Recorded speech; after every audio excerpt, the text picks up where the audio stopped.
ایک غیر مسلم نے اسلام قبول کیا. اس سے پوچھا گیا اسلام کی کس قدر نے تجھے متاثر کیا؟ اس نے کہا صرف ایک واقعہ میری ہدایت کا سبب بن گیا. اس نے کہا کہ کیا واقعہ؟ کہا ایک دن مجلس حضور کی لگی تھی، لوگوں کا ہجوم تھا. ایک شخص اٹھ کے کھڑا ہوا، حضور میرا بیٹا کئی دنوں سے گم ہے، مل نہیں رہا، آپ دعا کر دیں مل جائے. تو آقا کریم علیہ السلام قبل اس سے کہ ہاتھ اٹھاتے ایک شخص جو باہر دروازے پہ کھڑا تھا، اس نے کہا حضور ابھی ابھی میں آیا ہوں فلاں باغ سے گزر کے، میں نے بچوں کے ساتھ اس کے بیٹے کو کھیلتا دیکھا فلاں باغ میں. باپ نے سنا کہ میرا بیٹا فلاں باغ میں ہے تو ظاہر اس نے فوراً دوڑ لگا دی.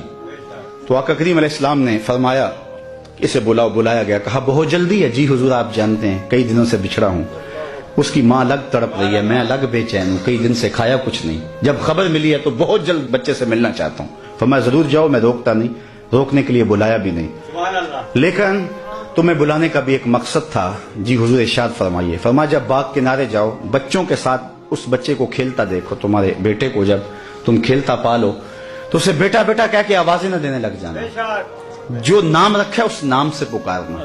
عرض کی حضور میرا بیٹا ہے، اگر بیٹا کہہ کے پکاروں تو حرج بھی کیا ہے؟ فرمایا تم کئی دنوں سے بچھڑے ہو، تمہارے لہجے میں بلا کا رس ہوگا اور تم نہیں جانتے، ہو سکتا ہے کھیلنے والوں میں کوئی یتیم بھی کھیل رہا ہو، اور جب تم اپنے بیٹے کو بیٹا کہہ کے پکارو گے اس کا کلیجہ تڑپ جائے گا، کاش آج میرا باپ ہوتا تو مجھے بھی بیٹا کہہ کے پکارا. تو کہا یہ شوق گھر جا کے پورا کر لینا، یہ شوق گھر جا کے پورا کر لینا، اس کے سامنے اپنے بیٹے کو بھی بیٹا کہہ کے نہیں پکارنا. یہ اسلام کا دیا ہوا دین ہے. غریب کے سامنے اپنی دولت کی نمائش نہیں کرنی، بیوہ کے سامنے اپنی بیوی سے پیار نہیں کرنا، بلکہ میرے حضور نے یہاں تک ارشاد فرمایا اپنے گوشت کی خوشبو سے غریب ہمسائے کو تکلیف نہیں دینی. یا تو تھوڑا سا پانی زیادہ ڈال لو اور شوربے کی ایک پیالی ہمسایوں کے گھر بھی بھیج دو. اگر ایسا نہیں کر سکتے تو پھر ایسے زاویے میں وہ کھانا پکاؤ کہ غریب کے بچوں تک اس کی خوشبو نہ پہنچے. بچے ہیں ضد کر بیٹھے اور انہوں نے اپنے غریب باپ سے تقاضا کر لیا تو بوڑھا باپ کیسے آرزو ان کی پوری کرے گا؟